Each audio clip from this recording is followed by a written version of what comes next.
Lihatlah ku di sini. Mungkinkah jika aku bermimpi, salahkah untuk menanti?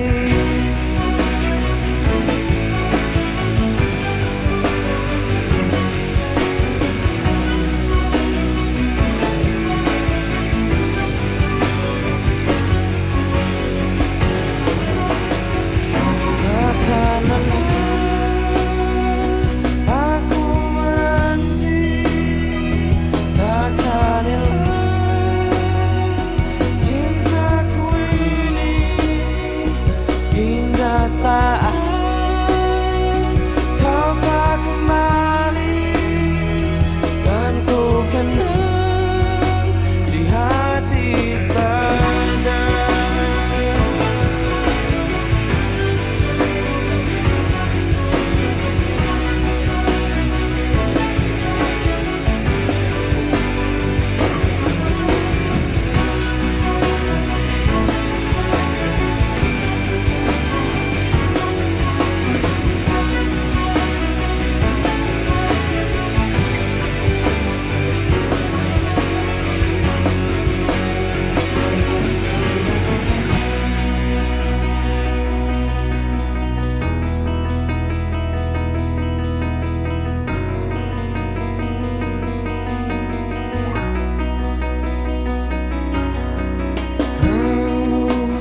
Telah tinggalkan hati yang terdalam,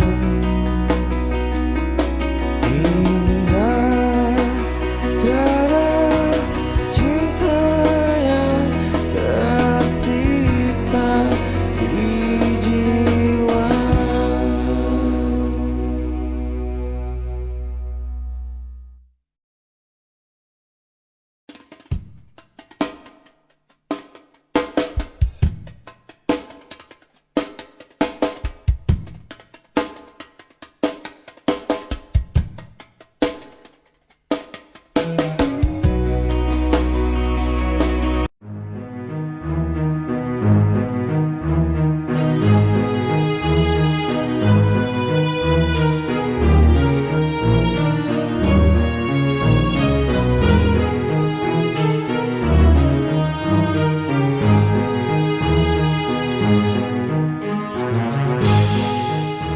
Oke, saya mulai lagi menjelaskan materi ya.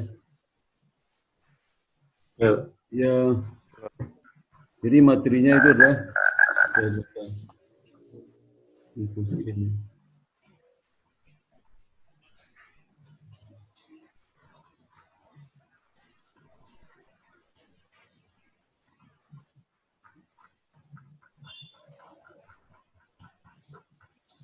Jadi risiko personal level 2 ya, kita sekarang level 2. Kemarin minggu lalu level 1 ya, level 1.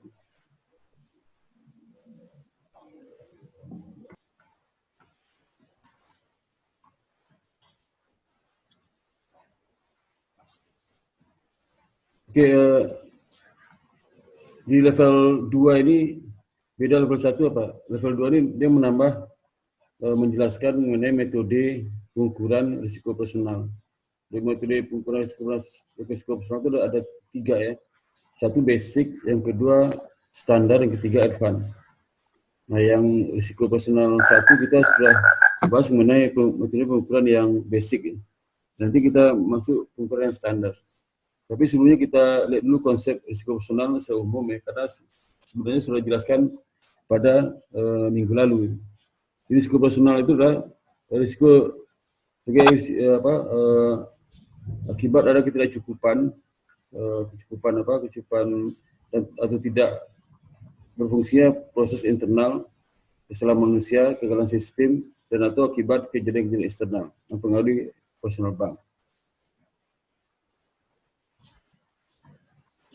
Nah, dibandingkan risiko lain, risiko personal tergolong unik. Ini sudah ada kemarin ya. Kemudian menjadi risiko personal adalah tentang kesadaran atas risiko dan tanggung jawab, accountability. Semakin tinggi tingkat kesadaran tentang manusia, proses dan teknologi yang dapat mendukung aktivitas harian, termasuk juga semakin tinggi rasa tanggung jawab untuk menilai dan mengendalikan risiko, maka semakin kuat suatu bank terhadap goncangan terhadap risiko personal. Jadi semakin datanya lebih tinggi ya. Jadi pada akhirnya program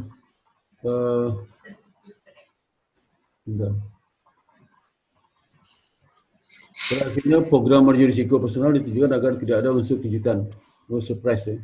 Jadi semua sudah bisa diantisipasi ini ya, sejak 7 hari sehingga kerugian itu bisa diperkecil ya. Nah, manfaat utama bagi bank yang menerapkan manajemen risiko adalah bisa meningkatkan budaya sadar risiko ya. Meningkatkan transparansi, meningkatkan efisiensi personal dan proses pengambilan keputusan, meningkatkan profitabilitas dan penggunaan modal yang lebih optimal, mengurangi beban modal untuk menutup risiko. Nah, untuk mengembangkan pemahaman risiko personal yang seragam, risiko personal secara efektif, bank perlu memahami konsep sebab kejadian akibat efek atau FIS, ini model FIS ya. Jadi ikan itu, jadi ini penyebab terjadinya peristiwa yang berdampak kepada kerugian lebih besar bagi perbankan. Nah, untuk mengatasi tahu penyebabnya ini, ya. Sebab kenapa terjadi peristiwa ini, karena sebabnya kenapa. Sehingga perlu langkah-langkah mitigasi lebih terfokus ya. Mitigasi itulah upaya pencegahan risiko yang dilihat sebabnya itu. Bagaimana mengurangi dan melokalisasi sebab yang terjadi peristiwa itu. Sehingga kejadian itu akan dampaknya akan diperkecil.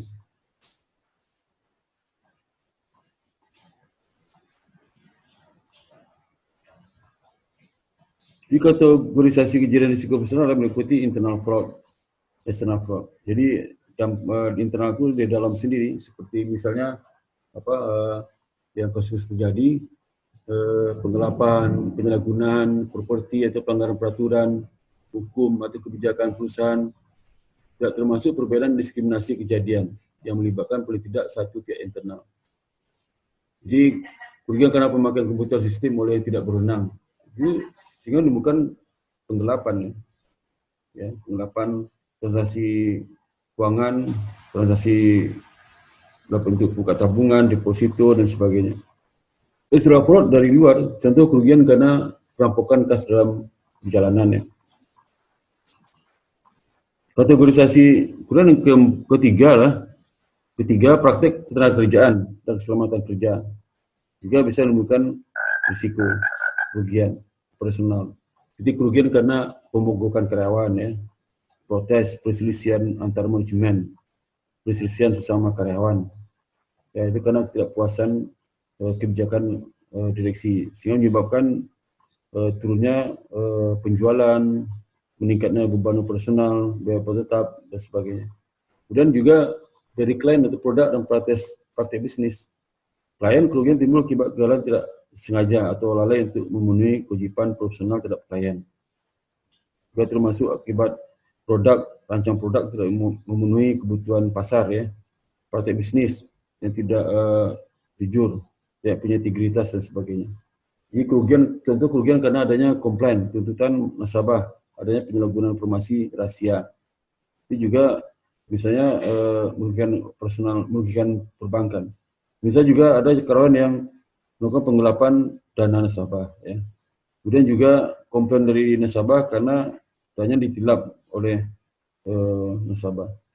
Lalu kerugian atas aktivitas fisik ya, karena kerusakan gedung akibat gempa bumi, kemudian gangguan bisnis dan gangguan sistem, seperti hardware rusak ya, kemudian eksekusi pengiriman dan manajemen proses, seperti karena adanya kesalahan pembukuan ya, accounting. Jadi seperti salah kirim, salah masukkan ke rekening lain, jadi banyak pihak dirugikan.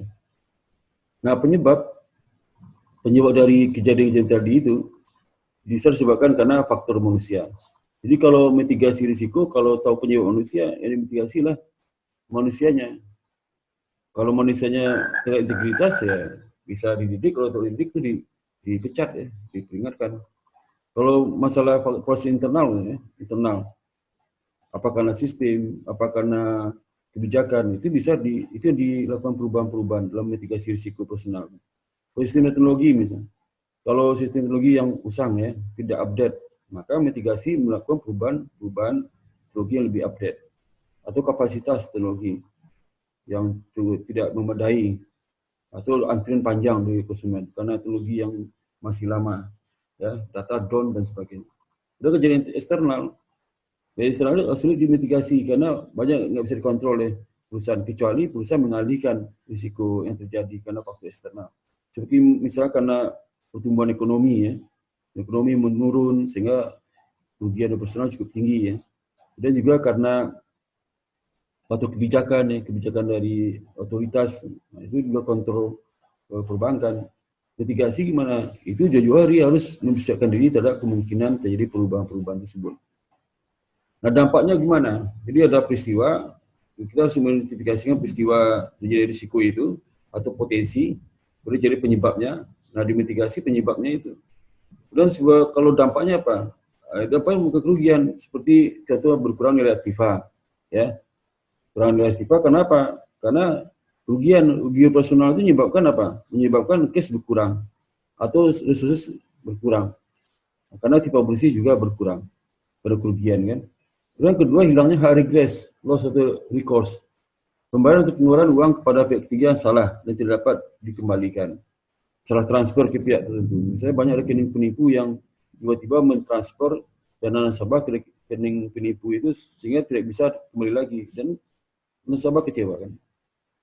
Kemudian juga restitusi, pembayaran kepada pihak ketiga dalam bentuk pokok atau bunga sebagai pengganti atau biaya dalam bentuk kompensasi yang dikibarkan kepada pihak ketiga. Karena ada klaim dari pihak ketiga, keterlambatan, pelaporan dan sebagainya. Sehingga bank harus menyiapkan dana untuk membayar kompensasi tersebut. Dan ketiga, dampaknya adalah pembayaran keputusan legal. Pembayaran untuk pengeluaran uang karena adanya denda, penalti atau keputusan pengadilan. Klaim-klaim dari pihak ketiga atas kasus hukum. Ya, seperti keputusan pengadilan, peraturan dan kepatuhan, regulatori, komplain, penalti pajak, bayar pajak kurang, di penalti, ya, denda, biaya langsung, semua dengan adanya penalti-penalti. Semua ini menimbulkan kerugian bagi perbankan. Kemudian juga kerugian atas kerusakan aset. Ya. Sertifikat karena suatu keadaan darurat, bencana alam, kecelakaan, dan sebagainya. Kerugiannya apa? Ya, tidak langsung kerugiannya pasti mungkin citra bank, ya, asetnya berkurang, ya. Kemudian juga aktiva bersih juga berkurang, ya. Dan kemungkinan tingkat kepercayaan masyarakat turun, ya, dampak itu. Nah, setelah kita mengetahui bagaimana event peristiwa yang akan terjadi terkait dengan risiko, menimbulkan dampak risiko personal, sudah penyebabnya kenapa, impact-nya gimana. Sekarang bagaimana pengolahan risiko personal itu? Mengolah supaya itu tidak bisa dikurangi lah. Ada tiga metode yang digunakan untuk kontrol terhadap operational risk ini. Pertama adalah Risk and Control Assessment atau disingkatnya RCCA. Itu adalah estimasi risiko personal di masa depan. Jadi RCCA adalah mengidentifikasikan potensi risiko yang terjadi di masa depan.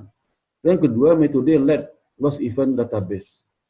Jadi ini mencatat data kerugian yang sudah terjadi. Nah, untuk apa? Untuk sebagai gambaran apakah risiko masa lalu akan berulang masa depan.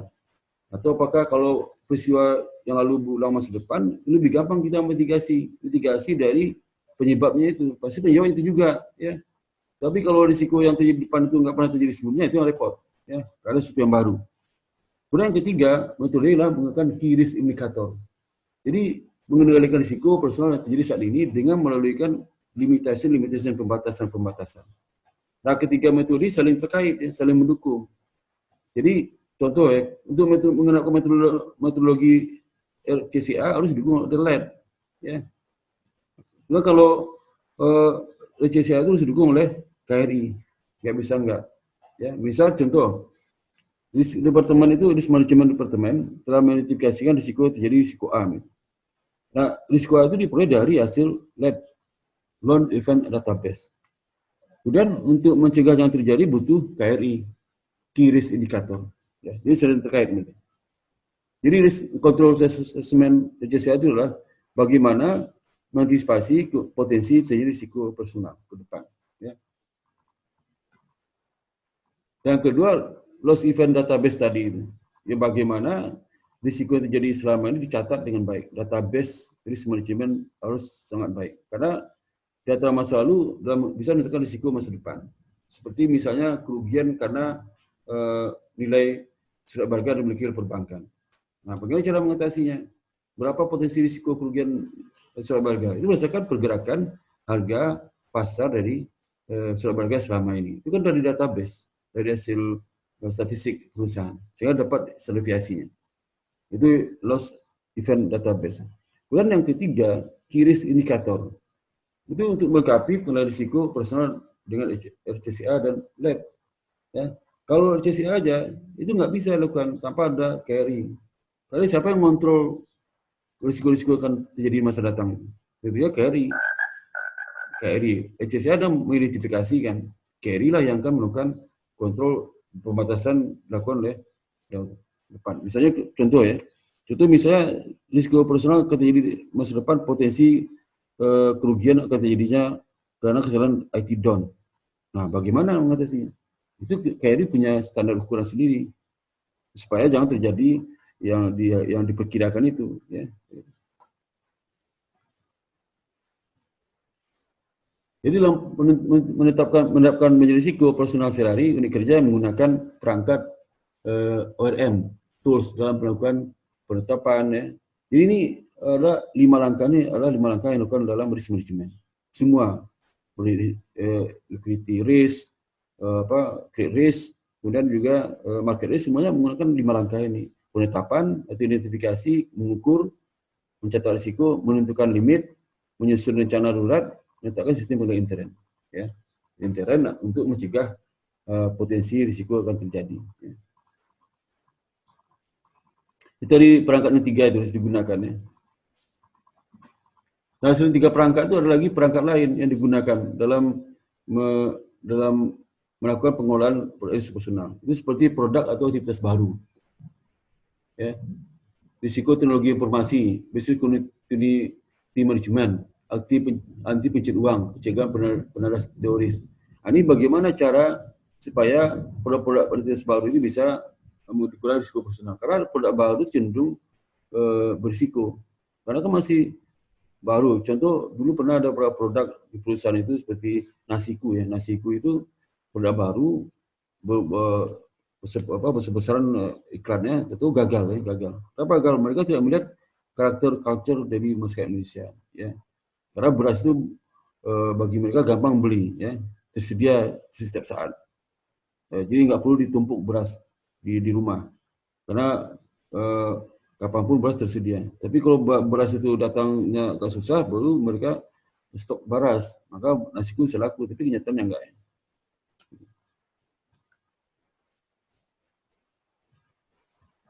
Nah, ini cara risk control assessment itu ada beberapa, kan penjelasan itu aja ya. Kemudian bagaimana proses RCCA? Proses RCCA dilakukan sendiri oleh masing-masing unit kerja dengan panduan oleh satuan kerja manajemen risiko. Jadi proses ini sendiri. Jadi setiap unit itu ada punya proses ya. Bagaimana proses mengidentifikasikan risiko, potensi risiko yang terjadi. Misalnya bagian kredit, bagaimana potensi mengidentifikasikan potensi risiko kredit ya. Bagian pendanaan, bagian investasi, bagian keuangan ya, bagian pembukuan ya, bagian umum ya, itu juga ada cara sendiri untuk mengidentifikasikan risiko yang terjadi.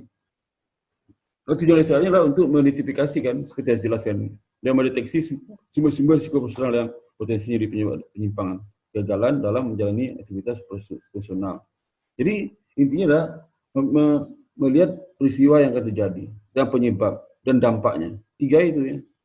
Bisa diidentifikasikan di dalam RCCA. Jadi RCCA itu kan outputnya adalah dia bisa mengidentifikasikan event peristiwa yang bukan potensi risiko personal bagi perbankan.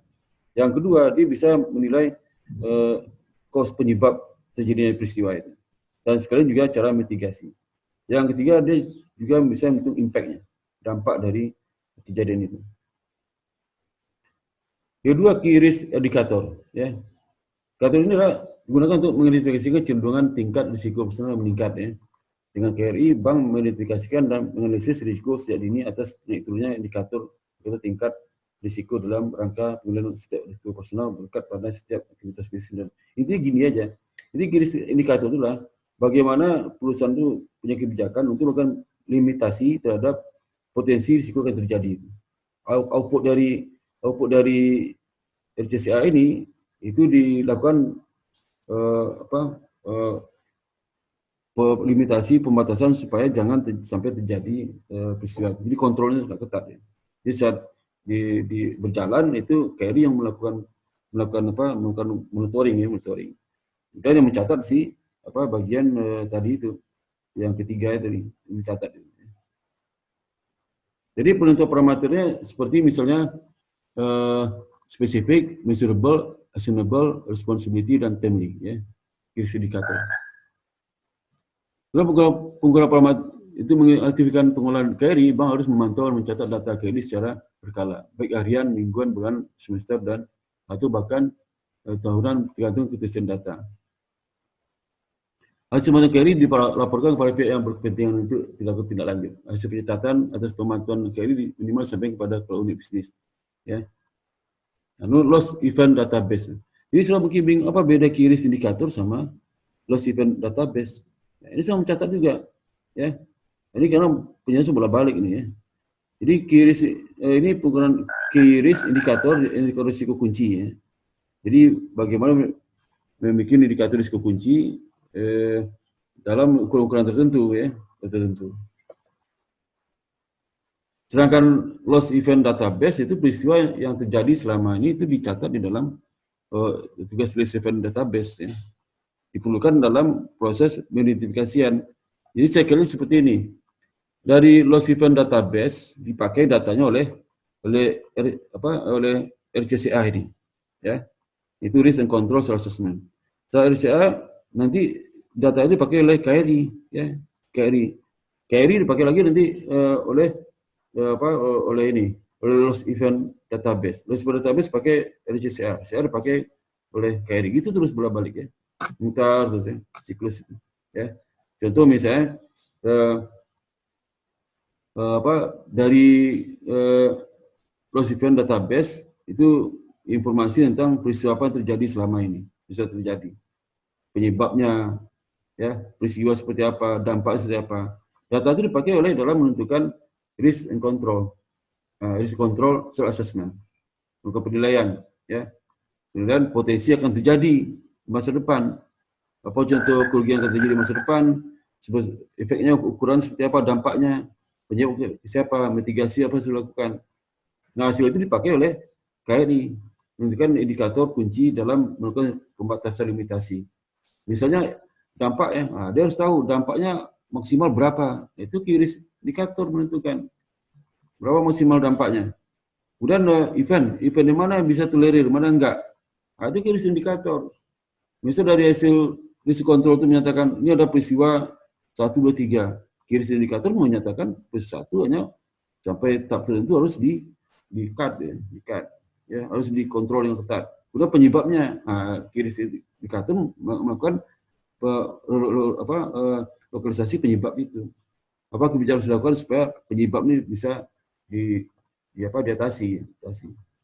Gitu. Itu kuncinya, ya. Itu tujuan penyusunan database risiko personal adalah untuk data yang digunakan untuk menulis risk control tadi, ya. Intinya itu saja. Ya. Terus database kerugian risiko personal diri. Ini penting sekali database diperlukan dalam melakukan identifikasi potensi risiko akan terjadi di masa datang. Ya. Itu database penting. Ya. Contoh sederhana gini aja ya.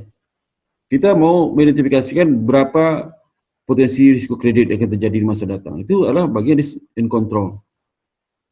Risk and control assessment terhadap risiko itu.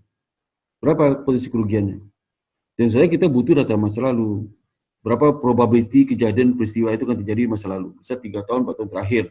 Dari probability itu kita hitung. Wah, misal kalau kita diberikan 1 miliar, potensi kerugiannya nggak kebalik itu 10%. Berarti probabilitas masa lalu 10% dipakai untuk menghitung potensi impact kerugiannya.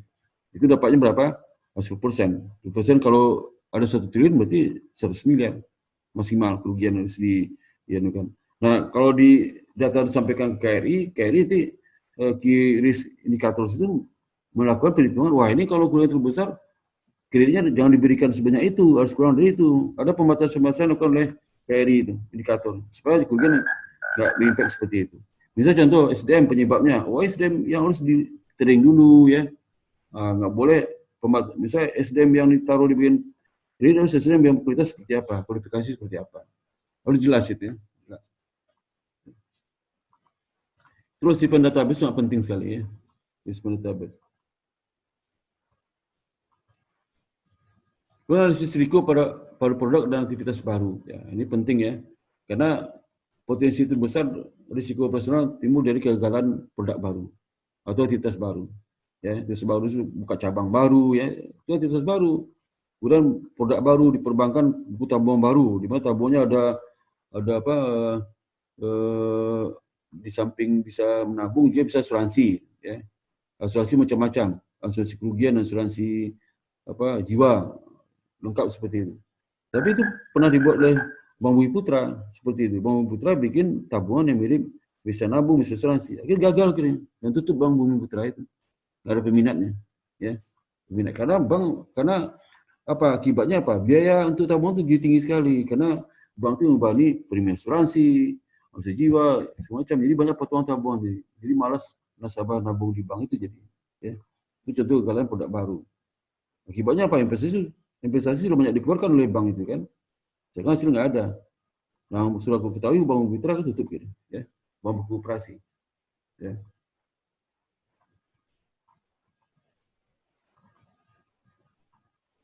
Jadi dalam supaya kerugiannya bisa adaptasi ya, ini perlu ada tahapan-tahapan dalam produk baru itu yang mengidentifikasi risiko yang terjadi.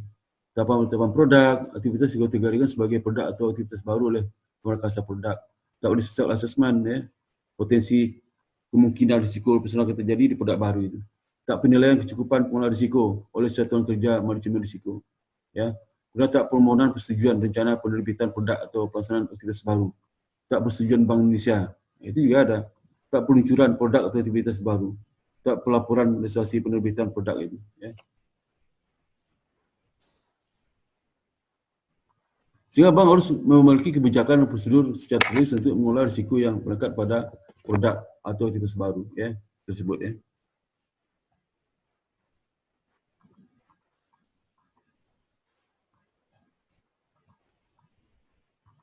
Nah, masa uji produk baru, sistem akuntansi itu produk atau aktivitas baru, analisis aspek hukum, tindakan atau aktivitas yang baru, transparansi informasi pada nasabah ya. Kemudian mengelola risiko teknologi tinggi ya. Dan juga bagaimana business continuity management. Kegiatan perbankan tidak dapat terhindar dari adanya gangguan yang disebabkan oleh alam maupun manusia, misalnya di gempa bumi, bom, kebakaran. Nah, bagaimana recovery dari peristiwa itu bisa cepatnya dipulihkan oleh perusahaan itu. Jadi perusahaan harus punya backup, seperti data yang rusak karena bencana alam. Ya, perusahaan harus punya backup. Jadi biasanya di bank itu kalau data itu tidak hanya satu tempat, ada beberapa tempat. Misalnya data terkait dengan dokumen ya, data yang di IT itu bisa di perusahaan itu atau bisa di gedung lain ya. Ada mungkin tiga tempat juga melakukan data-data itu. Itu menghindari kalau terjadi down system ya. Gitu. Nanti 10 menit lagi kalau habis kita masuk isi kedua ya. Halo?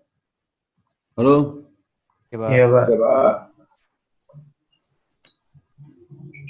Ini komponen yang diperlukan dalam penerapan BCM efektif lah. Artinya penguasaan aktif manajemen melalui business impact analysis risk assessment. Dan penyusunan business continuity plan. Lakukan pengujian terhadap PCP. Ya. Kemudian lakukan pemeriksaan oleh auditor intern. Jadi business continuity management sekarang namanya sustainable management. Karena kelangsungan aktivitas bisnis perusahaan itu tetap berjalan seperti biasa. Ya. Jadi caranya adalah meminimalisasi risiko, ya, supaya tetap bertahan terus. Ya. Nah, sekarang kita masuk bagaimana metode pengukuran dari risiko personal. Ya. Ada 3 metode seperti yang saya jelaskan kemarin, ya, dan bagaimana menghitung kecukupan modalnya. Pertama adalah basic indicator approach, ya, BIA. Ini sudah kita bahas di risiko personal level 1. Atau disebut juga dengan PID, pendekatan indikator dasar. Nah, BIA ini dia berdasarkan apa? Berdasarkan pada hasil operasi 3 tahun terakhir. Yang untung aja dihitung, ya. Dihitung dan dibagi 3. Kalau untungnya 3 tahun terakhir cuma 2, bagi 2. Kalau 1 cuma 1. Kalau 3 tahun terakhir itu nggak ada untung, diambil tahun berikutnya ada untung, ya. Ada untung. Bagi 1, ya. 1. Kemudian dikali dengan apa, angka tertentu, dikali lagi dengan bobot tertentu, ya. Yang ketiga menggunakan standar approach atau PESA, pendekatan standar. Nah, standar approach itu dia, kalau ini kan bukan alpha. Kalau yang basic bukan alpha. Alpha itu yang angka given yang diberikan untuk pengali dari hasil rata-rata risiko personal yang laba 3 tahun terakhir, ya. Yang kalau yang standar approach menggunakan auto beta, di mana aktivitas perbankan dikelompokkan beberapa lini bisnis. Kalau di dasar kan nggak ada, hanya satu aja, disatukan semua. Padahal masing-masing bisnis itu memiliki tingkat risiko yang berbeda. Nah, di dalam standarisasi approach ini, masing-masing bisnis bobot risikonya beda-beda. Kalau yang standar yang basic ini samanya alpha, 1 angka alpha. Kalau dia beta itu setiap lini bisnis betanya beda-beda, ya. Kemudian yang ketiga ada namanya advanced measurement approach atau pendekatan yang lebih yang lebih kompleks, ya. Nah, ini advanced ini itu sifatnya didesain oleh internal bank itu sendiri. Kalau yang basic sama standar itu berdasarkan ketentuan dari regulator, ya. Tapi kalau ini perusahaan menentukan. Jadi perusahaan itu harus punya data risk yang kuat, harus punya database risk operasional yang kuat, ya. Enggak bisa menerapkan ini. Karena nanti di BI kalau bank itu bisa menerapkan AMA ini, maka diberikan beberapa insentif. Tapi pemeriksaan ketat, ya. Kalau dasarnya nggak jelas, berarti dicabut lagi kewenangan itu untuk menentukan sendiri. Jadi bank bisa menentukan sendiri standarnya, indikatornya, ya, tanpa melalui standar ditetapkan oleh regulator, ya. Itu mahasiswa saya S2 saya pernah mengambil tesis di bidang ini, metode penentuan risiko personal menggunakan AMA. Saya bilang, kamu dapat di mana datanya? Kalau nggak di dalam, ada Pak orang dalam yang saya kenal, orang PPI. Tapi begitu dirujikan, yang ujinya itulah komisaris bank tempat dia ngambil data itu. Habis deh, ya, langsung dibatalin. Nggak boleh nih kamu tanpa izin ngambil data, nanti gimana? Dibatalin. Lagi bikin lagi yang lain. Akhirnya lulus juga 2 tahun sama saya tesis 2 tahun. Nggak selesai juga, ya.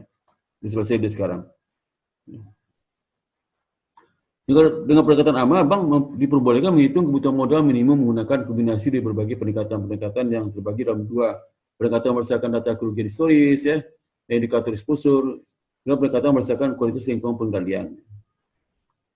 Nah, ini hubungan antara 3 pendekatan. Jadi basic indikator BIA ini lebih simpel, hanya satu koefisien, ya, satu data yang digunakan untuk pengalinya alpha. Kalau ini secara dashboard dibagi berdasarkan lini bisnis, masing-masing diberikan beta dengan beta berbeda, tingkat risiko berbeda. Advanced inilah melakukan pengajian sendiri oleh perbankan tanpa menggunakan standarisasi yang dikeluarkan oleh otorisasi regulator seperti OJK, ya. Ini kita lihat contoh soalnya.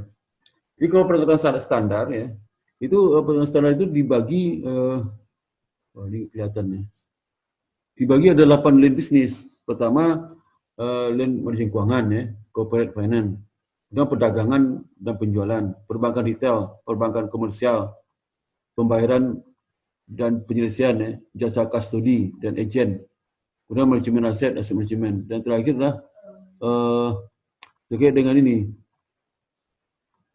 Waduh. Bentar, ya. Jasa broker retail, ya, jasa broker retail, ya. Nah, kemudian dalam pendekatan standar ini ada lagi Jadi masing-masing dibagi faktor betanya.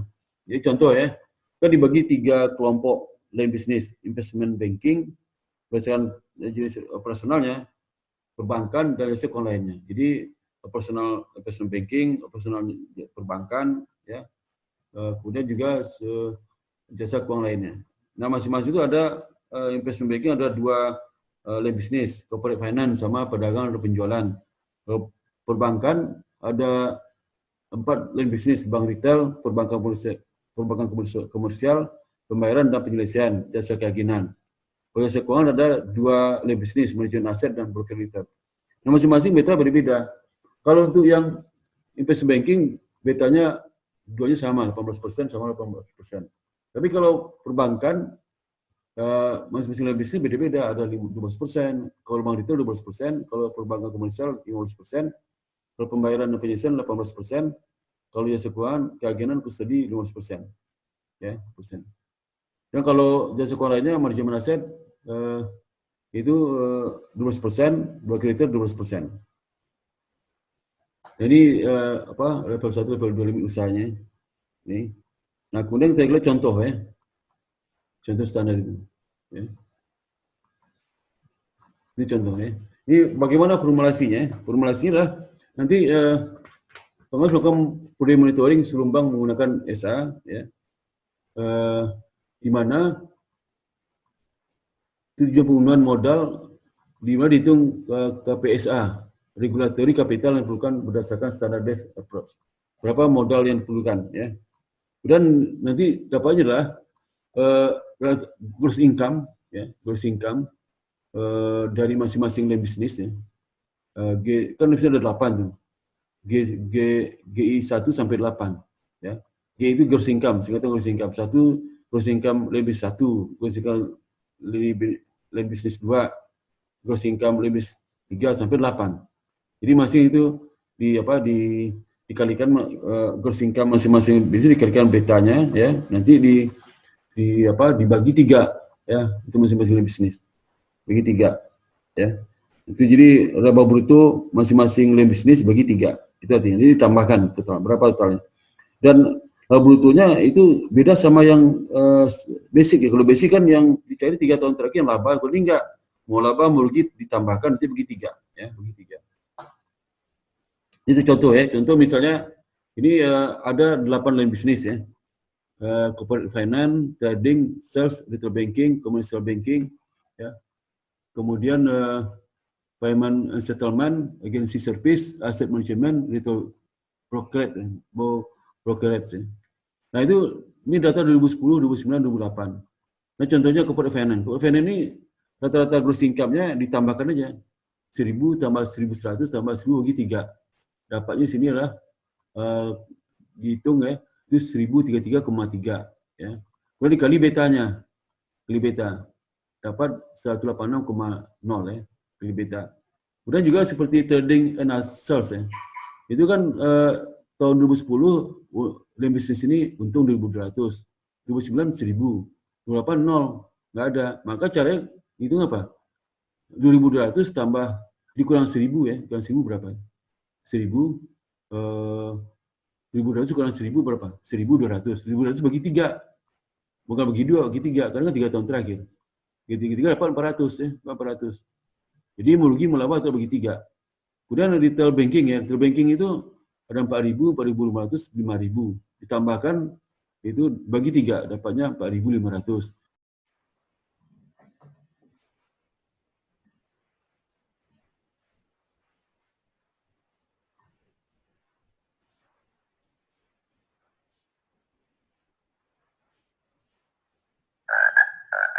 Kita lanjut lagi ya. Jadi selanjutnya lagi penjelasan tadi ya yang terputus karena Zoom meetingnya hanya 40 menit maksimal ya. Jadi pertama tadi sudah sampai ke payment settlement. Payment settlement itu misalnya dia 300, 150, 200 ditambahkan bagi 3. Dapat payment settlement 216,7 ya. Dikali betanya 18%. Dapat adalah 39. Ya, 39 dapatnya. Ya. Bobot dia dapat ATM dapat 39. Kemudian agensi service ya, agensi service itu 55, 50, 75 ya. Brutonya selama 3 tahun terakhir ditambahkan bagi 3 rata-rata 60 dikali 15%. Dan aset manajemennya adalah 1.250 rugi 750 7.080 maka ditambahkan dibagi 3 dapatnya 166,7. Jadi 1.250 dikurang 750 dapat 500 bagi 3 dapat 216,7 ya. Kali 18%. Kemudian juga agensi servis ya, servis, kemudian aset manajemen, retail brokerage juga sama ya, tambahkan bagi 3. Nah, totalkan karena rumus tadi kan sigma ya, totalkan dari setiap gross income, rata-rata gross income 3 tahun terakhir dari masing-masing line bisnis ini tambahkan dapat 6,6. 6,6 dikali 12,5%. Ya, ini kan rumus nih, given ya. Sehingga ATMR jadi 8075 ya. Jadi biaya modal yang sebesar 64,6 nanti ATMR jadi 8075 ya. 75. Nah, jika menggunakan pendekatan BIA, basic indicator approach adalah sebesar berapa? Kalau pendekatan basic dapat berapa? Basic itu kita cari ya 8.805. Kemudian jualnya rugi, nggak dimasukkan perhitungan. Jadi 8.805 tambah 6.075 bagi 2. Dapatnya apa? Dapatnya 0. Dapatnya 8805 lihat nih di halaman di akhir. Tambah 6275 2. Kalau amut ya suaranya. Halo, suara di unmute. Halo. Ya. Halo, suaranya di unmute aja. Si no cogemos a tu amado, no lo vuelves a ver en la puta. Halo, suara di unmute, Mbak. Suara ditutup aja dulu suaranya. Halo.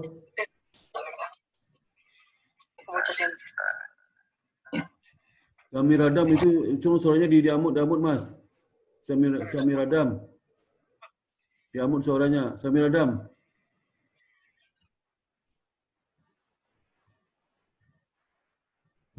Ya, Pak. Di amut suaranya. Nah, kemudian dapat 123,5. Itu kalau menggunakan basic ya, basic. Kalau menggunakan standar dash dapatnya lah dapatnya 646,6. 646. Kalau menggunakan basic dapat 1123,5. Itu beda. Jadi dengan standar itu lebih kecil itu ya. Lebih kecil ATMR. Kalau mungkin besar ATMR maka kebutuhan modal juga mungkin besar ya. Misalnya.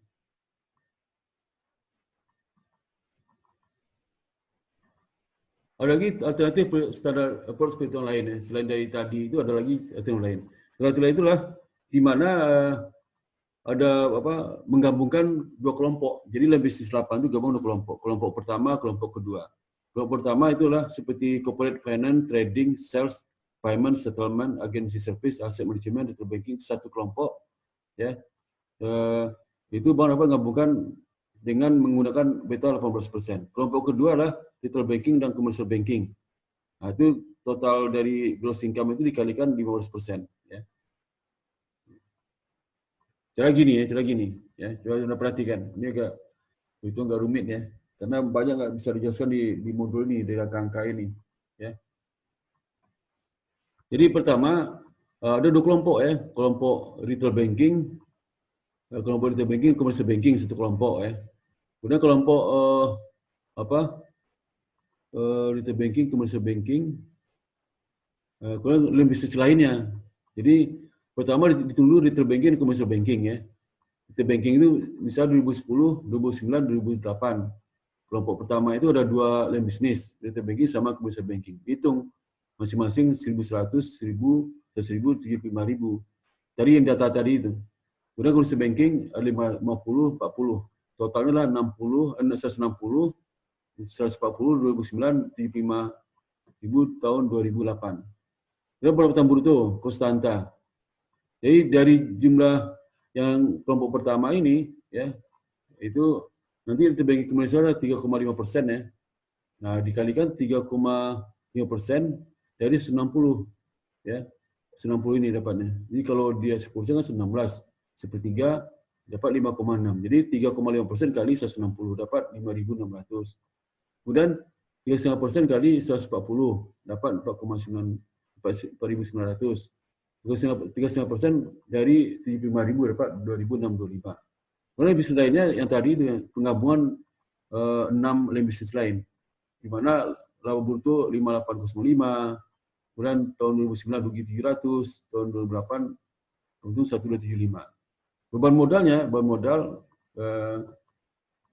itu beta yang masing-masing kelompok 1 15%, kelompok 2 18%, dikali dengan itunya apa yang hasil ini rata-ratanya ini apa hasil dari 5.000, contoh 5.600 ya, dikali dapat 15%. Kalau 10% kan dapatnya 5.560 tambah setengah, jadi dapat 8.840. Kemudian 4.900 kali 15% dapat 735 ya. Kalau 10% 8 ya. Kalau 1/3 dapat 7 ya. Kalau 10% berapa? Dapat 5 ya. Jadi 355. Jadi kali 4.900 kali 15%. 15% kali kali apa 2625 dapat 394. Dan bisnis lain juga sama, 18% kali 5.805 dapat 1.045 ya. Karena dia hampir 20%. Kalau 10% kan 5,8. Kalau hampir 20% kan mendekati 1 ya. Kemudian yang bisnis yang kedua adalah lainnya yang tahun 2009 18% kali minus 700, 18% kali 1.275 ya. Totalnya 1.845, 609, 863 total dari beban modal tadi itu. Nah, total modal tadi itu kita dari mana dapat angka 1039? 139 dikali ya di ini 1885 tambah 609 dapat berapa itu? Jadi hampir 3.000-an kan, 3.000 bagi 3 dapat 1039 ya. Rata yang berekuivalennya adalah dikalikan 12,5%. Jadi 1039 kali 12,5% dapat 12,988. Itu dapatnya. Maka beban risiko personal dengan pendekatan alternatif standar DES approach-nya 1039 ya TMR-nya. Kemudian beban modalnya.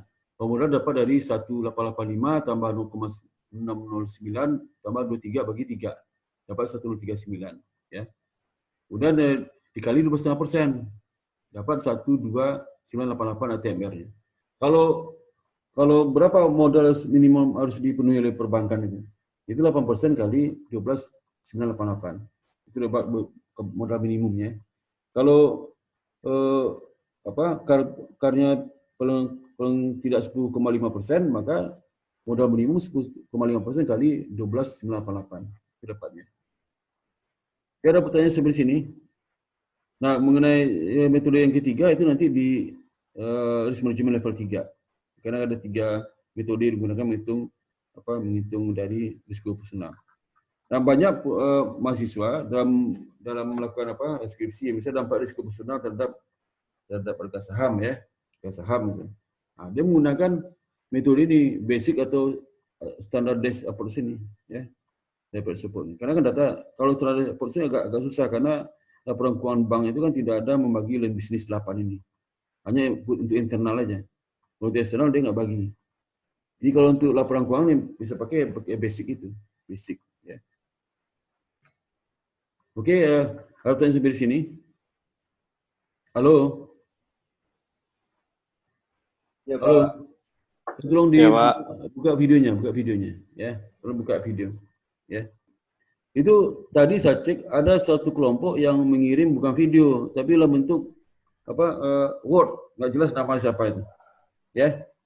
Itu kenapa itu? Jadi sudah kirimnya video ada berapa? Ada 4 cuma. 4 ada satu, berarti ada peserta ada berapa? Peserta ada 11 kan? Ada 11 sudah kan? Berapa semua? 9. Kalau ini kan 8 yang hadir nih. Tadi 8 sekarang kan? Sudah ada berapa sih? Hah? Ada berapa? Tadi ada Grace, Pak. Apa? Siapa yang hadir ini? Si Samir Adam, siapa yang hadir ini? Hah? Yang nggak hadir siapa ya, Pak? Ini ada berapa nih? Ada 8 nih. Semua 8 orang ya? 8. 8. Tadi ada Grace, Berarti tapi 4 video. hilang. Berarti 4 video saya terima ya. Oke. Jadi ada pertanyaan nggak? Kalau nggak ada, saya sajikan salah satu di video saudara ya. Ya, tolong sudah dengarkan baik-baik ya. Kita kalau diulang kan makin hafal sudah ya. Makin hafal. Sebentar. Share screen ya. Sebentar.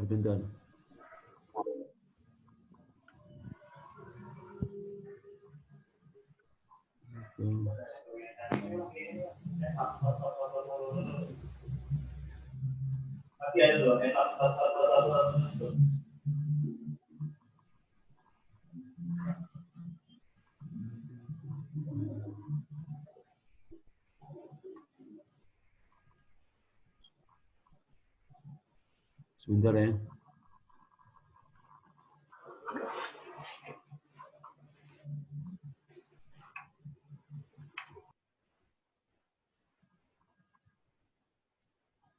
Oh, ini Samir Adam nih. Coba. Assalamualaikum warahmatullahi wabarakatuh. Waalaikumsalam warahmatullahi wabarakatuh. Operasional yang kedua, lanjutan yang dari kemarin, risiko operasional yang satu, saya Samir Adam, ada 4. Risiko operasional diartikan sebagai risiko akibat tidak cukupan dan tidak berfungsinya proses internal, kesalahan manusia, kegagalan sistem, dan akibat kejadian-kejadian eksternal yang mempengaruhi operasi. Risiko operasional dipengaruhi oleh setiap orang, setiap proses, prosedur, setiap sistem, dan setiap kejadian eksternal yang mempengaruhi. Jadi tidak dipengaruhi oleh hanya orang tertentu seperti tugas yang bergerak di bidang tadi atau petugas yang bergerak di transaksi. Manfaat manajemen risiko operasional itu ada meningkatkan budaya sadar risiko, meningkatkan transparansi, meningkatkan efisiensi operasional dan proses pengambilan keputusan, meningkatkan profitabilitas dan penggunaan modal yang lebih optimal, mengurangi beban modal untuk menutup risiko atau regulatory capital. Kejadian atau event. Untuk mengembangkan pemahaman risiko operasional yang seragam serta menerapkan manajemen risiko operasional secara efektif, bank perlu memahami konsep bab kejadian dan akibat. Kategori kejadian adalah internal fraud. Contohnya adalah kerugian karena memakai komputer sistem oleh pihak yang tidak berwenang. External fraud. Itu adalah contohnya rugi karena praktek ketenaga kerjaan dan keselamatan kerja. Terus klien, produk, dan praktek bisnis. Ada kerugian atas aktivitas, terus gangguan bisnis dan kegagalan sistem, eksekusi pengiriman dan manajemen proses. Penyebabnya, itu setiap kejadian dapat memiliki satu atau beberapa sebab. Pengertian sebab adalah suatu hal utama yang meningkatkan kemungkinan terjadinya suatu kejadian. Dua adalah penyebab utama risiko operasional meliputi faktor manusia, proses internal, sistem, dan teknologi, terus kejadian. Terus ada dampak impact. Dua kejadian menimbulkan akibat, yaitu memberikan dampak dari suatu kejadian yang dapat berupa kerugian materi, finansial, terus direct loss, atau berupa kerugian yang bersifat non-finansial, kerugian tidak langsung, direct loss. Contohnya, contoh kejadian kerugian yang menimbulkan kerugian finansial langsung adalah restitusi, atau pembayaran pada pihak ketiga dalam bentuk pokok dan bunga sebagai pengganti, atau biaya dalam bentuk kompensasi yang dibayarkan kepada pihak ketiga. Keputusan legal liability itu pembayaran atau pengeluaran uang karena adanya denda, penalti, atau keputusan pengadilan. Contohnya penalti, pajak, denda, atau biaya langsung. Itu adalah ada loss or damage to asset, pengurangan langsung pada nilai aktiva fisik, termasuk sertifikat karena suatu keadaan darurat, bencana alam atau kecelakaan. Contohnya, contoh kejadian kerugian yang menimbulkan kerugian tidak langsung direct loss atau non-financial, menurunnya citra bank di mata masyarakat karena pemberitaan yang bernilai negatif dari risiko reputasi atau offline yang cukup lama dan sering. Terus managing operational risk. Itu pengendalian risiko operasional bertujuan risiko operasional sampai level yang dibicarakan. Proses pengelolaan dilakukan dengan melihat penyebab terjadinya potensi kerugian akibat risiko operasional. Identifikasi potensi kerugian dapat dilakukan dengan berbagai metodologi baku seperti RCSA, Risk and Control Self Assessment, untuk estimasi risiko operasional di masa depan, LID, Loss Given Database, mencatat data kerugian yang sudah terjadi, dan TRI, Key Risk Indicator, mengendalikan risiko operasional yang terjadi saat ini. Terus, perangkat secara umum digunakan untuk mengelola risiko operasional meliputi ada Risk and Control Self Assessment, RCSA, terus tadi LID, terus TRI, terus selain ketiga perangkat tersebut, bank juga harus melakukan pengelolaan terhadap beberapa hal signifikan yang berpotensi menimbulkan risiko sebagai berikut. Ya, produk atau aktivitas baru, risiko teknologi informasi, business continuity management, PCM, anti pencucian uang atau pencegahan penanda teroris. Risk and Control Self Assessment, tadi RCSA, adalah proses manajemen risiko operasional untuk mengidentifikasi dan mengukur operasional yang bersifat kualitatif dengan menggunakan dimensi dampak dan kemungkinan kejadian. Proses nilai risiko di pertanyaan dilakukan dengan mempergunakan suatu daftar yang berisi bukti-bukti pertanyaan tentang evaluasi tingkat risiko yang mencakup kemungkinan kejadian besarnya data dan tingkat efektivitas pengendalian. Proses RCSA dilakukan sendiri oleh masing-masing unit kerja dengan panduan oleh satuan kerja manajemen risiko SKNR. Dengan demikian, pimpinan unit kerja akan dapat mengetahui kondisi dan potensi risiko yang akan ada dalam lingkungan kerja, sehingga dapat mengambil langkah yang diperlukan agar potensi risiko tersebut dapat dikendalikan secara optimal. Yang kedua adalah tujuan RCSA adalah mengidentifikasi dan mendeteksi sumber-sumber risiko operasional yang berpotensi menjadi penyebab penyimpangan atau kegagalan dalam menjalankan aktivitas. Ini adalah KRI. KRI dapat digunakan untuk mengidentifikasi kecenderungan tingkat risiko-risiko operasional yang meningkat dengan KRI.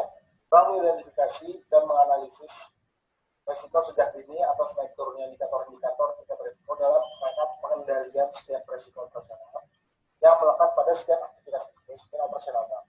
Manfaat menerapkan KRI adalah agar bank dapat memantau dan memprediksi exposure risiko operasional, mengidentifikasi perubahan profil risiko operasional, dan memberikan masukan atau pertimbangan pada audit intern dalam menyusun perencanaan audit. Penentuan parameter tidak semua data yang ada di perbankan dapat dijadikan KRI. Dalam kaitannya dengan pengelolaan risiko operasional, persyaratan yang harus dipenuhi untuk menjadikan data dapat dijadikan KRI adalah dengan singkatan SMART, yaitu specific, measurable, actionable, responsibility, dan time. Untuk mengefektifkan pengelolaan KRI, bank harus memantau dan mencatat data KRI secara berkala, baik harian, mingguan, bulanan, semesteran, atau bahkan tahunan, tergantung kesediaan data. Hasil pemantauan KRI tersebut dilaporkan kepada pihak-pihak yang berkepentingan untuk dilakukan tindak lanjut. Hasil pencatatan atas pemantauan KRI minimal disampaikan kepada kepala unit bisnis untuk lebih memudahkan dan lebih komprehensif. Dokumen pelaporan disajikan dalam bentuk profil yang juga membandingkan tingkat risiko antara. Terus ada Loss Given Database. Tujuan LID untuk memudahkan dalam pengelolaan data kerugian secara terstruktur dan konsisten. Selain itu, Loss Database juga untuk memastikan bahwa semua kejadian yang menimbulkan kerugian telah ditindaklanjuti sesuai dengan ketentuan yang berlaku, sehingga penerapan manajemen risiko dan risiko lainnya di bank dapat berjalan secara efektif dan efisien. Bank harus mendokumentasikan setiap kali terjadi kerugian risiko operasional dan dicatat dalam satu database secara sistematis dengan cakupan data minimal, tanggal kejadian dan tanggal ditemukan, tempat kejadian dan lokasi, total, deskripsi singkat terjadinya kerugian dan rincian proses kejadian, kategori atau jenis kerugian, apakah berupa kerugian aktual, potensi kerugian, dan dinyatakan dalam valuta rupiah. Terus ada lini bisnis sesuai yang diatur dalam Basel II dan lini bisnis peran bank.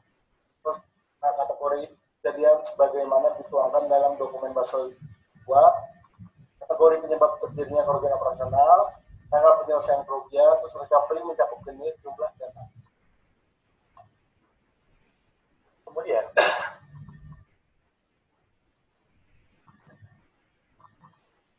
analisis risiko pada produk atau aktivitas baru. Sebelum meluncurkan suatu produk atau aktivitas baru, bank perlu meneliti dan mempertimbangkan potensi exposure atau risiko yang dapat ditimbulkan, serta memastikan ketersediaan prosedur pemantauan dan pengendalian risiko pada produk atau aktivitas baru tersebut. Bank wajib memiliki kebijakan dan prosedur secara tertulis untuk mengelola risiko yang melekat pada produk atau aktivitas baru. Kebijakan dan prosedur tersebut minimal harus mencakup prosedur dan kewenangan dalam pengelolaan produk atau aktivitas baru. Kemudian identifikasi seluruh risiko yang melekat pada produk atau aktivitas baru, baik yang terkait dengan bank maupun nasabah. Kemudian masa uji coba produk atau aktivitas baru, efektivitas pengukuran dan pemantauan risikonya. Kemudian sistem akuntansi untuk produk atau aktivitas baru. Kemudian analisa aspek hukum untuk produk atau aktivitas baru. Dan yang terakhir, transparansi informasi kepada nasabah.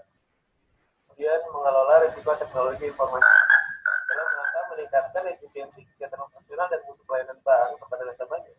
Bank dituntut untuk mengembangkan strategi bank antara lain dengan memanfaatkan kemajuan teknologi informasi. Pengembangan strategi tersebut selanjutnya mendorong investasi baru dalam TI atau teknologi informasi yang dibutuhkan dalam pemrosesan transaksi dan informasi. Keandalan bank mengelola TI menentukan keberhasilan bank.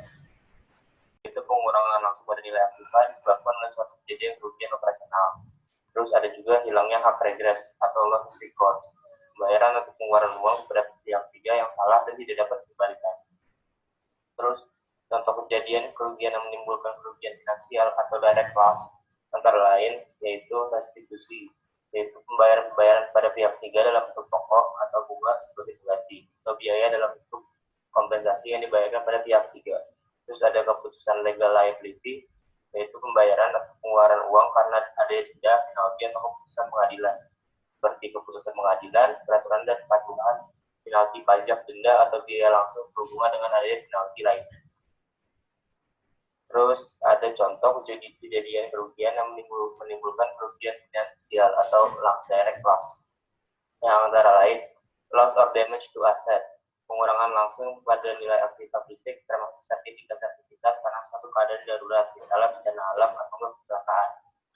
Nah, contoh kejadian kerugian yang menimbulkan kerugian tidak langsung atau indirect loss atau non finansial, yaitu menurunnya citra bank di mata masyarakat karena pemberitaan yang benar negatif. Ini termasuk dalam risiko reputasi. Terus offline yang cukup lama dan sering. Terus ada managing operational risk, untuk mendukung penerapan manajemen risiko operasional pada unit SKNR menggunakan perangkat agar risiko operasional di masa depan. Lalu ada LED loss event mencatat data kerugian yang sudah terjadi, dan KRI Key Risk Indicator mengendalikan risiko operasional yang terjadi saat ini. Selanjutnya RCSA, Risk and Control Self-Assessment. Setiap unit kerja bank harus dapat mengenali potensi risiko operasional yang ada dalam proses kerja. Metode RCSA dimulai dengan upaya identifikasi atas potensi risiko operasional. Langkah pertamanya adalah mengidentifikasi cadangan untuk menutup besarnya kerugian risiko operasional, lalu untuk dijadikan sebagai proses validasi penilaian risiko operasional yang dilakukan oleh setiap unit bisnis, lalu untuk memenuhi persyaratan kuantitatif dalam menerapkan pendekatan pengukuran risiko operasional dengan metode AMA. Setiap kejadian kerugian memiliki beberapa aspek penting yang harus diperhatikan, yaitu seberapa besar kemungkinan kerugian tersebut terjadi di masa depan. Kedua, seberapa besar dampak kejadian tersebut yang dapat diwujudkan dalam bentuk biaya langsung, biaya tidak langsung, ataupun biaya kesempatan. Tiga, seberapa penting kejadian tersebut dilihat dari besaran potensi risiko, sehingga dapat ditentukan apakah kejadian tersebut termasuk kelompok kritis yang perlu memperoleh perhatian segera. Keempat, struktur atau uraian kejadian dengan maksud agar bank dapat menindaklanjuti dengan tepat begitu kejadian serupa mulai terlihat. 5. Dengan melakukan mapping data kerugian berdasarkan frekuensi dan dampak risiko operasional, maka perlu dilakukan priorisasi risiko yang akan ditindaklanjuti. Struktur database kerugian risiko operasional. Database kerugian operasional dapat bersumber dari data kerugian internal bank maupun kerugian eksternal. Data kerugian internal dapat berasal dari kejadian internal yang sudah terjadi dan menimbulkan kerugian, seperti pencurian. Oke, silakan saudara Faisal Wardana, silakan ada pertanyaan. Tolong videonya di-on-kan, video di-on-kan ya. Video di-on-kan, tolong video di-on-kan. Halo. Faisal Wardana, ada pertanyaan? Saya nggak ada, Pak. Muhammad Rian Dika. Saya nggak ada, Pak. Fauzi. Belum ada, Pak. Samir Adam. Ada, Pak. Apa? Nggak ada. Ahmad Samsudin. Samsuduhu.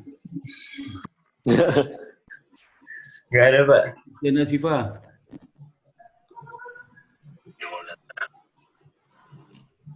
Sifa.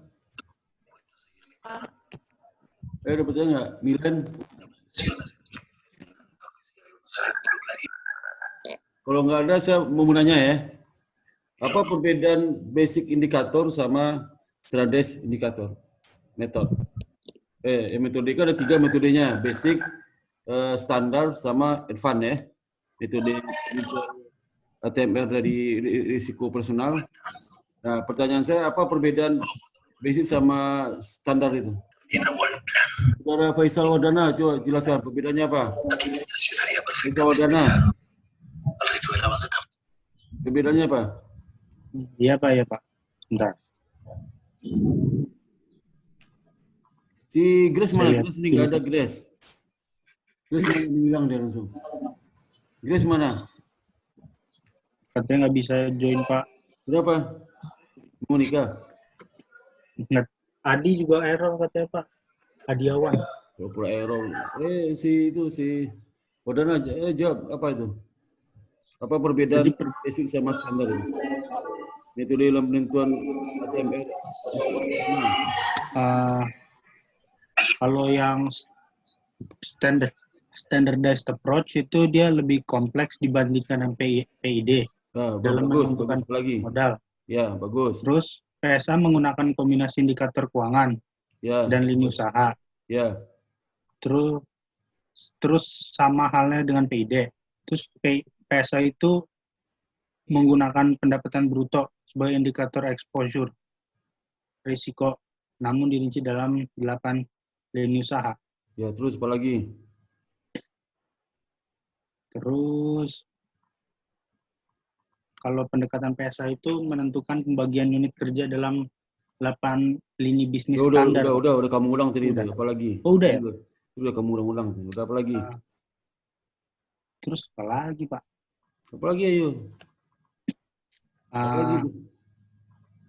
Oh, kalau PSA itu lebih detail dari PID, Pak. Ya, udah tahu. Mau detail. Apa lagi? Bang, terus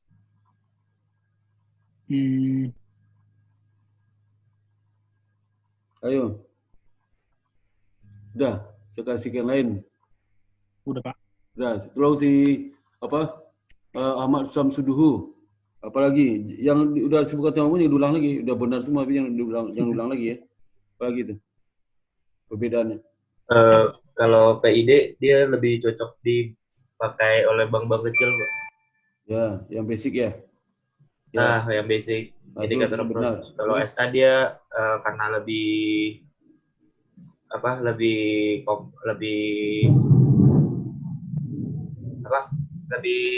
kompleks dibanding yang PID, dia lebih cocok yang bank-bank yang lebih besar. Iya, itu udah ada. Tadi bilang lebih detail yang standardized ya. Apalagi? Standardized approach ya. Apalagi? Terus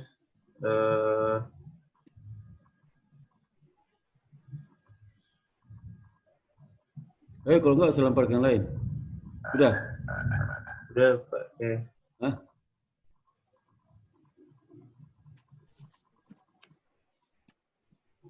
Udah sih Pak, Ya. kayaknya tambahan. Terus kepada Muhammad Rian, jangan yang udah sebut temanmu jangan sebut lagi ya, apalagi perbedaannya. Muhammad Rian Iya, Dika. Pak, bentar, Pak. Yang disebutkan temanmu jangan diulang lagi ya. Yang disebutkan sama si Faisal sama si Samsuduhu. Atau Samsudin. Kamu nama Samsudin ini jangan Samsuduhu, susah banget nyebutnya. Samsudin aja ya, saya panggil Samsudin aja. Ya udah Pak. Susah banget Samsudin ya gampang. Sini apa Rian Dika. Kamu udah mandi belum? Udah mandi Rian Dika? Udah mandi? Udah, Pak. Oh, Udah, Pak. sebelum mandi kamu. Pagi baru bangun tidur. Itu puasa ular namanya. Ayo, ini satu lagi menghilang. Siapa yang menghilang? Langsung menghilang. Adi. Si apa menghilang si itu aduh siapa namanya? Ayo. Rian Dika. Iya, Pak, bentar lagi ya, Pak. Ini waktu nih Zoom ini waktu jalan terus.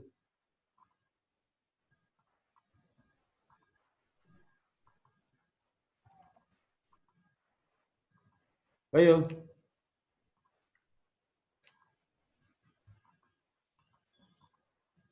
Bisa nggak? Masih ada berapa lagi tuh yang bisa kamu jelaskan perbedaannya apa?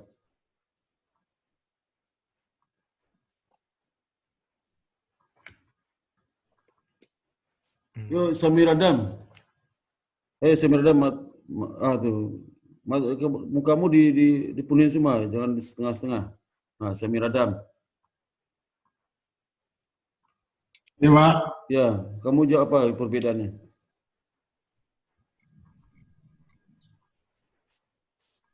Dan apa ya, Pak? Nggak ngecas kamu. Perbedaan Ini bentuk ATMR menggunakan basic indikator sama standardized indikator. Standardized approach apa bedanya? Boleh sebutkan sama temanmu sama si Faisal sama si Samsudin.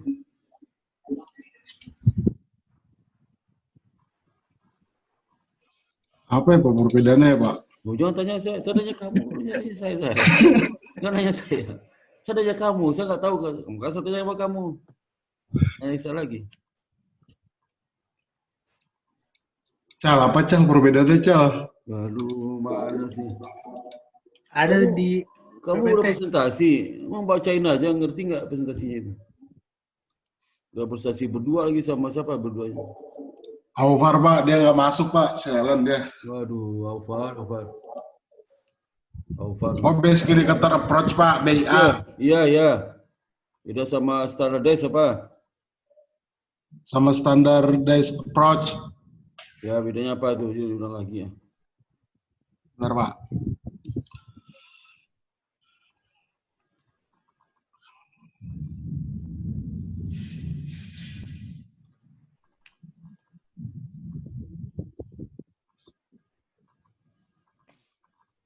Halo, bisa nggak? Ya, Pak, bentar, Pak. Saya lagi baca.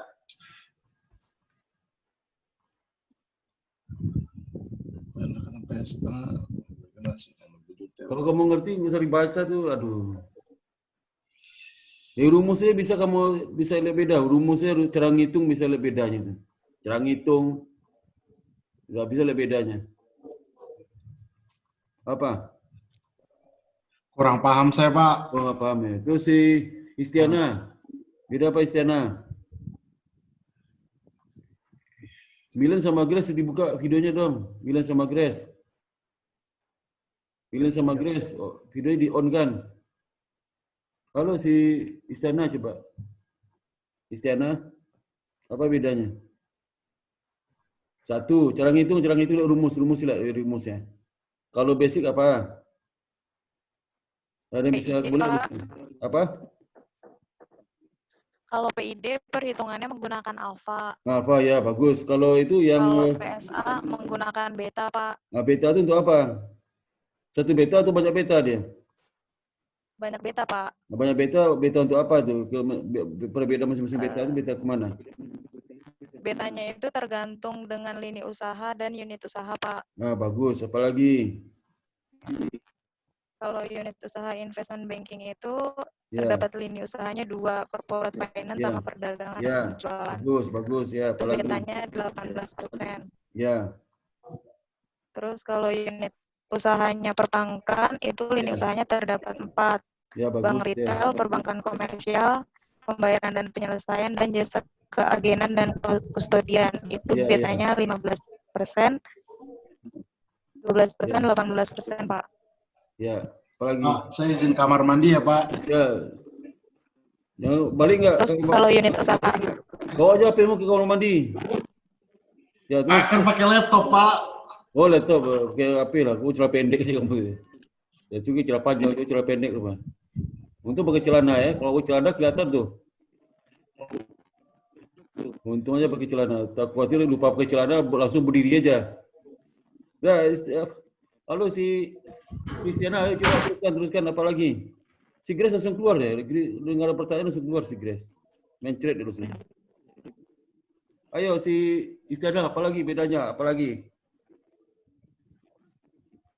Jadi dari rumus perhitungannya kamu ceritakan bedanya apa? Cara ngitungnya itu. Kalau basic menghitung rata-rata gross income-nya sama nggak dengan menggunakan Strades? Rata income-nya sama nggak caranya dengan Strades? Itu beda tuh, beda. Coba lihat cara perhitungannya.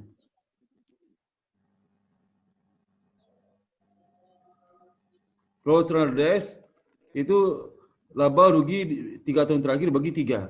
Kalau Strades. Kalau basic hanya laba aja kan? Misalnya 3 tahun terakhir laba 1 tahun bagi 1, laba bagi 1 karena setahun. Kalau 2 tahun laba ditambahkan 2 tahun bagi 2. Kalau Strades, kalau nggak hitung laba rugi pokoknya 0 pun dihitung juga. Misalnya tahun pertama rugi, tahun kedua untung, tahun ketiga 0. Ditambahkan dibagi 3 ya. Bukan bagi 2, bagi 3. Itu beda Strades. Ya.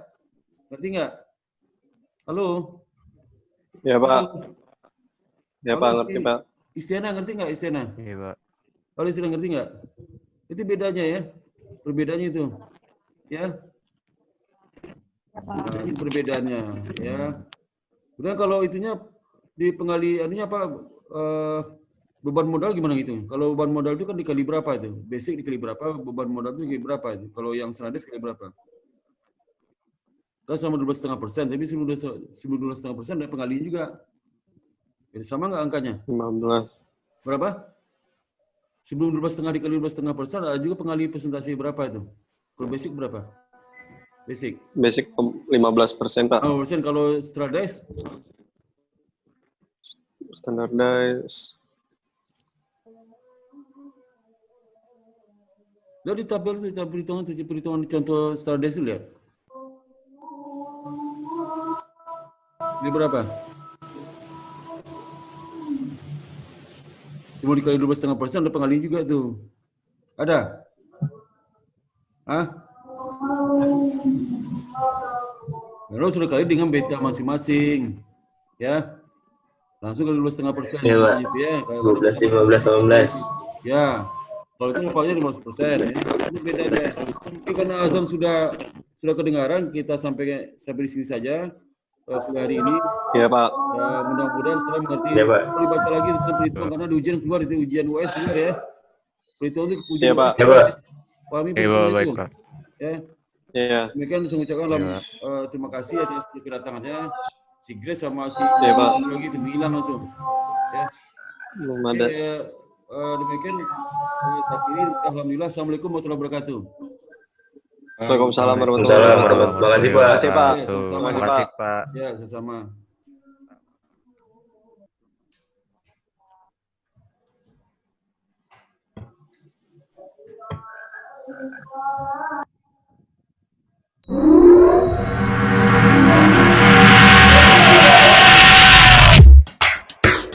Udah, Pak.